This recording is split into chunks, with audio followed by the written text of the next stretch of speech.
Hello medicos. तो today will start with the dengue fever और dinghy fever.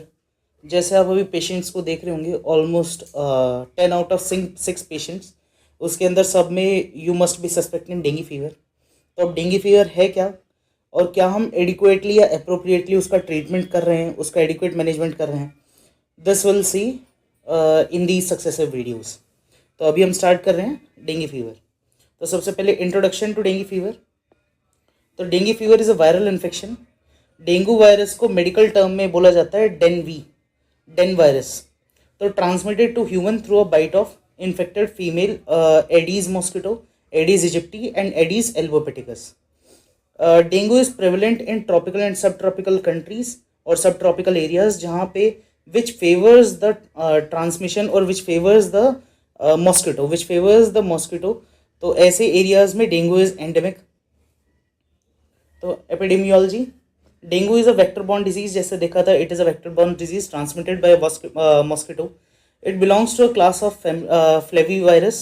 इसका genus जो है फ्लेविविरिडी है। इसके 4 सीरोटाइप्स हैं, डेन-V1 टू डेन-V4। इसका रिसेंटली डायग्नोज्ड और रिसेंटली फाउंड 5th सीरोटाइप भी है, लेकिन उसका ह्यूमन रिलेवेंस बहुत ज़्यादा कम है और स्टडीड भी कम है, तो वी विल कंसिडर 4 सीरोटाइप्स। और इसके अंदर it is transmitted by a mosquito bite of female aedes aegypti and aedes albopictus, mostly aedes aegypti virus, aedes aegypti mosquito.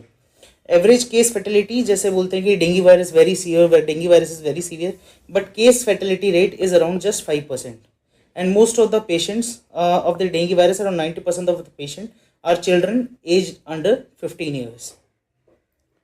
Then if you see the world prevalence में देखोगे तो India is the endemic country, जहाँ पे almost every post monsoon season के अंदर there is the endemicity of the dengue virus. तो India is among the most prevalent states, most prevalent countries for the dengue virus, क्योंकि ये temperate countries के अंदर आता है विच फेवर्स द मॉस्किटो, और मॉस्किटो ज़्यादा रहेंगे तो उसकी वजह से it will transmit the dengue more.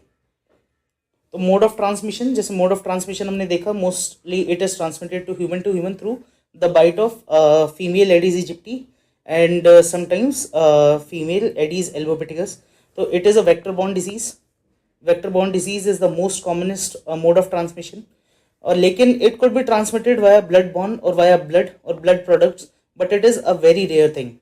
तो इट मतलब theoretically it can be transmitted from a pregnant mother to the fetus, as it can escape or it can be transferred across the placenta.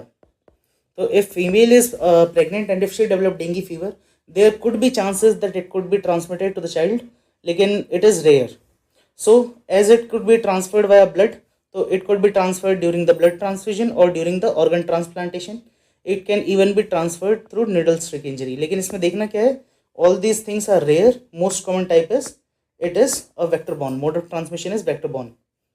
Incubation period, अब incubation period क्या होता है, जब हमारे पास virus की एंट्री हुई टिल द टाइम हमारे पास सिम्टम्स डेवलप हुए। तो viral entry to the symptom onset is the incubation period. अब इसमें हमें 3 चीज़ देखनी है। First is the period of infectivity.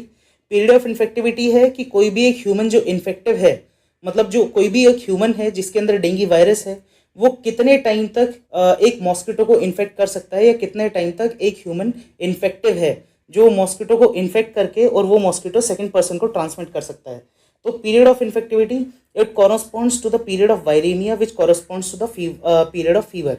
यानी जब तक डेंगू पेशेंट के अंदर फीवर रहता है, फीवर कब तक रहेगा, जब तक पेशेंट के अंदर वायरस लोड रहेगा, वायरेमिया रहेगा, और that is corresponding to the period of infectivity. तो हमारे पास फीवर और या वायरेमिया का पीरियड अराउंड 3 डेज का रहता है। तो 3 डेज में +-2 करेंगे, 2 डेज आगे 2 डेज पीछे, तो total days of period of infectivity 7 days. तो for around 7 days patient is infective, patient can transmit the dengue infection from one person to another. अब इसके अंदर दूसरी चीज़ देखें तो second part is the extrinsic incubation period. अब यहाँ पे हमारे जो इन्फेक्टिव पेशेंट था उसने during the period of infectivity mosquito के अंदर डेंगू वायरस ट्रांसमिट कर दिया। अब वो डेंगू वायरस के जो डेंगू वायरस है वो उस मॉस्किटो की जीआईटी के अंदर जाएगा, उस जीआईटी में रेप्लिकेट करेगा और वो इवेंचुअली उसके सलाइवा में आएगा। मॉस्किटो के, और वो मॉस्किटो फिर दूसरे ह्यूमन को बाइट करेगा और उससे इन्फेक्शन दूसरे ह्यूमन को ट्रांसफर होगा। तो इसमें कितना टाइम लग जाता है, यानी virus entry inside the mosquito till the mosquito become infective, it is the extrinsic incubation period. ये हमारा होता है अराउंड 8 to 12 डेज। तो 8 to 12 डेज इसके अंदर लगता है when mosquito receives the blood, और फिर उसके बाद it will start transmitting the virus, it will start transmitting the dengue. अब इसके अंदर थर्ड टर्म है हमारे पास intrinsic incubation period. Intrinsic incubation period है कि जब मॉस्किटो ने, किसी इन्फेक्टिव मॉस्किटो ने किसी ह्यूमन को काटा, तो उसके बाद जब वायरस की एंट्री पेशेंट के अंदर हुई till the patient develop symptoms, उसका कितना टाइम होता है, दैट इज 3 to 14 डेज। यानी जब एक बार मच्छर ने काटा तो उसके 3 to 14 डेज बाद patient will develop symptoms.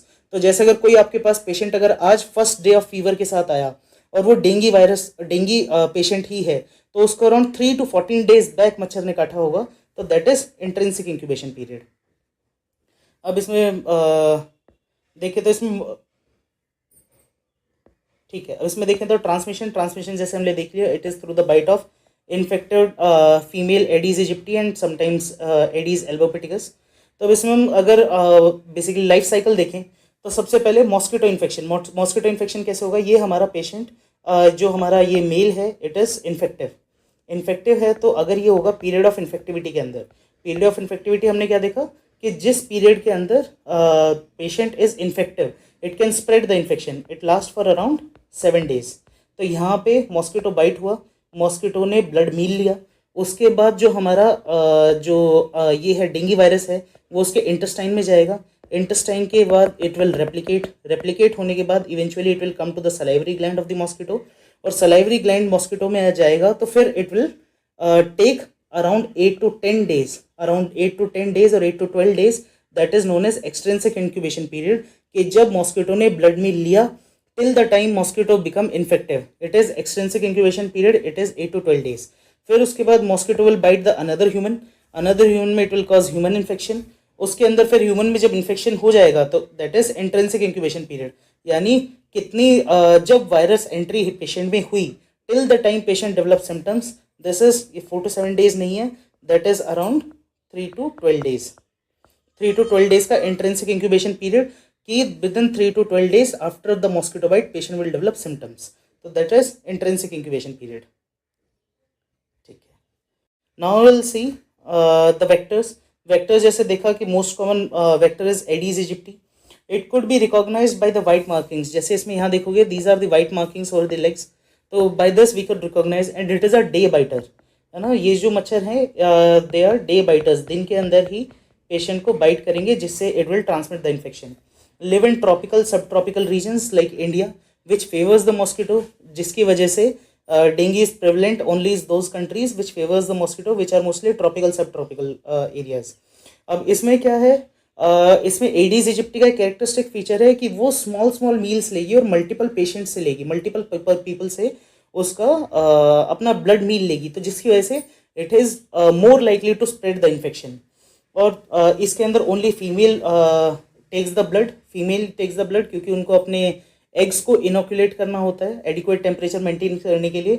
Mail aedes mosquito use to be on plant juices such as nectar, ये सब, तो only females are the biters, female only will transmit the infection. अब इसमें दूसरा हमने देखा aedes albopictus also known as tiger mosquito और forest mosquito. अब इसमें क्या है, why it is less likely to spread the dengue virus as compare to aedes aegypti, क्योंकि ये एक ही बार में बहुत ज़्यादा अमाउंट में ब्लड मील ले लेती है। एडीज इजिप्टी क्या थी, स्मॉल अमाउंट्स में फ्रिक्वेंट मील लेती है, ये एक ही बार में ज़्यादा मील लेती है, तो less likely to spread the infection to other people. ये भी कहाँ रहती है, ट्रॉपिकल सब ट्रॉपिकल रीजन, इसलिए it is also kind of endemic in India. वहीं पे ये भी फीमेल मॉस्किटो ही बाइट करती है, male mosquitoes use to live on plants and nectars. अब इसमें एक बार दोबारा से देखते हैं ये चीज़। जैसे first time period of infectivity जिसके अंदर patient is infective, patient can transmit the infection, it is around 7 days. फिर उसके बाद इट इन्फेक्टेड टू द मॉस्किटो में गया तो मॉस्किटो में GIT में सबसे पहले डेंगू वायरस जाएगा, फिर उसके बाद it will be transmitted to the saliva of the mosquito, जहाँ पे मॉस्किटो हमारा इन्फेक्टिव हो जाएगा। It is known as extrinsic incubation period that will also take around 8 to 12 days. 8 to 12 days के बाद वो जो मॉस्किटो है अनदर पर्सन को बाइट करेगा। अनदर पर्सन जब बाइट हो जाएगा तो जब पेशेंट के अंदर वायरस गया, till the time patient become symptomatic, it will be called as intrinsic incubation period. ये होगा हमारा 3 to 14 डेज। ठीक है, बस ये चीज़ ध्यान रखना। आगे बढ़ते हैं। तो ठीक है, तो now will start with the dengue virus पर से। अब ये हमने वेक्टर्स तो देख लिया, अब हम इसमें देखते हैं डेंगू वायरस। डेंगू वायरस क्या है? It belongs to the genus flavi virus, जैसे भी देखा था। It consist of 4 close related serotypes. इसमें डेंवी 1 to 4, इसमें अभी जैसे बताया था कि डेंवी 5 भी आइडेंटिफाइड है, लेकिन डेंवी 5 जो है it is not related to any human relevance, उसकी बहुत ज़्यादा कम है, तो इसलिए विल कंसिडर एज 4 सीरोटाइप्स। अब डेंगू वायरस क्या है? It is a single stranded RNA genome virus, और ये जो सबसे पहले आरएनए है it has been surrounded by a icosahedral symmetry nucleocapsid. Icosahedral capsid है उसके चारों तरफ, और इस कैप्सिड के बाहर है लिपिड एनवेलप। तो जैसे इसमें डायग्राम में देखें तो सबसे पहले ये मेरा सिंगल स्ट्रैंडेड आरएनए है, सिंगल स्ट्रैंडेड आरएनए के बाहर कैप्सिड है, और कैप्सिड के बाहर मेरा एनवेलप है लिपिड लेयर का। ठीक है, अब इसका रिलेवेंस क्या है वो चीज़ अभी देखेंगे। तो हमारे पास वायरस मॉर्फोलॉजी में देखें तो वायरस के हमारे पास 2 तरह के प्रोटीन्स हैं इस वायरस के ऊपर। First is 3 structural proteins. Structural protein है, नॉन स्ट्रक्चरल प्रोटीन है। तो स्ट्रक्चरल प्रोटीन 3 है एंड नॉन स्ट्रक्चरल प्रोटीन 7 है। अब इसका एडवांटेज क्या है वो देखते हैं। सबसे पहले 3 स्ट्रक्चरल प्रोटीन कौन कौन से हैं? विच आर अगेंस्ट, जैसे हमने पढ़ा, सबसे पहले हमारे पास कैप्सिड था, फिर against the membrane that is precursor membrane, and third is envelope. इनके अगेंस्ट जो हमारे पास ये जो हमारे प्रोटीन बनेंगे that are structural protein. And the second type non structural are 7 non structural protein, NS1, NS2A, NS2B, NS3, NS4A, NS4B and NS5। ये जो हम डायग्नोस करते हैं NS1 antigen, this is this NS1 protein only, है ना। तो इसी के बेसिस पे हम पेशेंट को डायग्नोस करते हैं। ये चीज़ अभी हम डायग्नोसिस पार्ट में देखेंगे। तो जैसे अब इसका एडवांटेज क्या है, बस एक चीज़ अभी याद रखो कि एनवेलप प्रोटीन जो हमारा ये है, एनवेलप प्रोटीन, इसका बायोलॉजिकल फंक्शन क्या है? It use to produce a neutralization antibody, antibodies which are produced against these structural protein. Typically this envelope protein, those are called the neutralization antibody. अगर neutralization antibody हमारे पास particular serotype of virus के against हैं, तो हम उस virus को जल्दी जल्दी हम उसको टैकल कर सकते हैं, जल्दी डैमेज कर सकते हैं, तो वो वायरस लेस सीवियर इन्फेक्शन करेगा। वहीं पे अगर हमारे पास वायरस के अगेंस्ट ये जो न्यूट्रलाइजेशन एंटीबॉडीज नहीं है, वो बनेंगी हमारे पास non neutralisation antibody. Non neutralisation antibody are the antibodies which are directed against the non structural proteins. Non structural proteins के अगेंस्ट जो एंटीबॉडी बनेगी those are non neutralisation antibody, और उनका दूसरा नाम होता है एनहांसिंग एंटीबॉडीज। तो those antibodies will not be able to neutralise the virus easily, है ना। इसका एडवांटेज एंड डिसएडवांटेजेस अभी देखते हैं। अब डेंगू वायरस के अंदर पैथोजेनेसिस में हमारे पास क्या होता है? डेंगू वायरस में दिक्कत क्या हो रही है? सबसे पहले वेस्कुलर परमिबिलिटी विल इंक्रीज। अब हमारे पास जैसे ही हमारे पास एंडोथीलियम है, एंडोथीलियम हमारे पास नॉर्मली कैसे रहती है? ये ब्लड वेसल है, उसके अंदर ये एंडोथीलियल सेल्स है, ये हमारा नॉर्मल है। वहीं हमारे डेंगू के अंदर क्या होता है? जो एंडोथिलाइटिस हो जाता है, यानी एंडोथीलियल इन्फ्लेमेशन। क्यों होता है उसका कारण पे दिखेंगे। जब एंडोथीलियल के अंदर ये गैप मेरा इंक्रीज हो गया, तो इससे इवेंचुअली इनिशियली तो प्लाज्मा विल लीक आउट, तो प्लाज्मा लीकेज विल अकर, और लेटर फेजेस में जब सीवियर एंडोथेलाइटिस होगा तो उसके अंदर blood will also leak out. तो इसके अंदर these will call the typical symptoms, तो और सीवियर सिम्टम्स। तो इसके अंदर पैथोजेनेसिस में फर्स्ट पार्ट क्या है मेरे पास? वेस्कुलर परमिबिलिटी विल इंक्रीज, और सेकंड आपने देखा होगा platelet use to decrease in dengue virus. तो सेकंड इज थ्रोम्बोसाइटोपिनिया, कॉजेज अभी देखेंगे। Third is the coagulopathy, and fourth is the complement activation, and fifth one is the hepatomegaly और the liver will enlarge. तो सबसे पहले इसके अंदर देखते हैं एंटीबॉडी एनहांसमेंट, यानी ये जो पैथोजेनेसिस है हमारा हो क्यों रहा है। तो इसके अंदर the first part is the antibody enhancement. Antibody dependent enhancement में क्या आता है? जैसे हमारे पास अगर फर्स्ट टाइम किसी वायरस का इन्फेक्शन हुआ, फर्स्ट टाइम डेंगू वायरस का इन्फेक्शन हुआ, तो it will be mild to moderate infection, वो बहुत ज़्यादा सीवियर नहीं होगा। वहीं पे अगर सेम पेशेंट के अंदर सेकेंड टाइम वायरस इन्फेक्शन हुआ, डिफरेंट टाइप ऑफ सीरोटाइप की वजह से हुआ, तो it is mostly a severe infection, है ना। ये सीवियर इन्फेक्शन क्यों हुआ? It is due to this antibody dependent enhancement. अब ये चीज़ देखते हैं क्या होता है एंटीबॉडी डिपेंडेंट एनहांसमेंट। तो सबसे पहले हमारे पास ये एक रेड वाला जो है यहाँ पे, ये हमारे पास डेंगू वायरस है। लेट सपोज ये डेनवी1 टाइप सीरोटाइप ऑफ वायरस है। तो ये हमारे नॉर्मल सेल के अंदर गया, सेल के अंदर एंट्री लिया, वहाँ पे रेप्लिकेट हुआ, और ये इवेंचुअली रिलीज आउट हो गया ब्लड के अंदर। अब उसने वहाँ पे जब ये रिलीज आउट हुआ ब्लड के अंदर, तो it will stimulate the T cell को स्टिमुलेट करेगा, जिसकी वजह से cytokines will be release. And it will also stimulate our B cells. B cells की वजह से जब फर्स्ट इन्फेक्शन है तो हमारा बी सेल प्रोड्यूस करेगा सबसे पहले न्यूट्रलाइजेशन एंटीबॉडी, और दूसरा बनाता है नॉन न्यूट्रलाइजेशन एंटीबॉडी या एनहांसिंग एंटीबॉडी। ये हमने देखा था न्यूट्रलाइजेशन एंटीबॉडी क्या है, antibody which are directed against the envelope protein और the structural protein. And non neutralisation antibody क्या है, these are the antibody which are directed against the non structural protein. अब हमारे पास जो न्यूट्रलाइजेशन एंटीबॉडी जो फर्स्ट टाइम हमारे पास डेवलप हुई वो वायरस को कंप्लीटली सराउंड करेंगी। ये हमारा पूरा जो सेल है ये मैक्रोफेज है, इस सेल के अंदर इट विल एंडोसाइटोस, तो ये हमारा फेगोजोम बना। अब फेगोजोम के साथ हमारे मैक्रोफेज के अंदर लाइसोसोम होता है, phagosome will combine with the lysosome और फेगोलाइसोसोमल कॉम्प्लेक्स बनेगा जहाँ पे वायरस को डिग्रेड कर दिया जाएगा और हमारे पास इतना ज़्यादा सीवियर इन्फेक्शन नहीं होगा, हम वायरस को टेकल कर देंगे। It will be a mild to moderate type of infection, mild to moderate type of infection जो हमारे पास फर्स्ट सीरोटाइप हुआ। वहीं अगर सेम पेशेंट के अंदर मेरे पास सेकेंड टाइम इन्फेक्शन हो रहा है लेकिन विद डिफरेंट वायरल सीरोटाइप, जैसे यहाँ हमने देखा था यहाँ मेरे पास इन्फेक्शन हुआ डेंगू वायरस सीरोटाइप 1। अब लेट सपोज ये जो ब्लू वाला है ये है मेरा डेंगू वायरस सीरोटाइप 2। तो सीरोटाइप 2 की वजह से यहाँ पे दोबारा से एक सेल के अंदर इन्फेक्शन होगा, तो अब जैसे ही इन्फेक्शन होगा तो मेरे पास मेमोरी बी सेल्स हैं।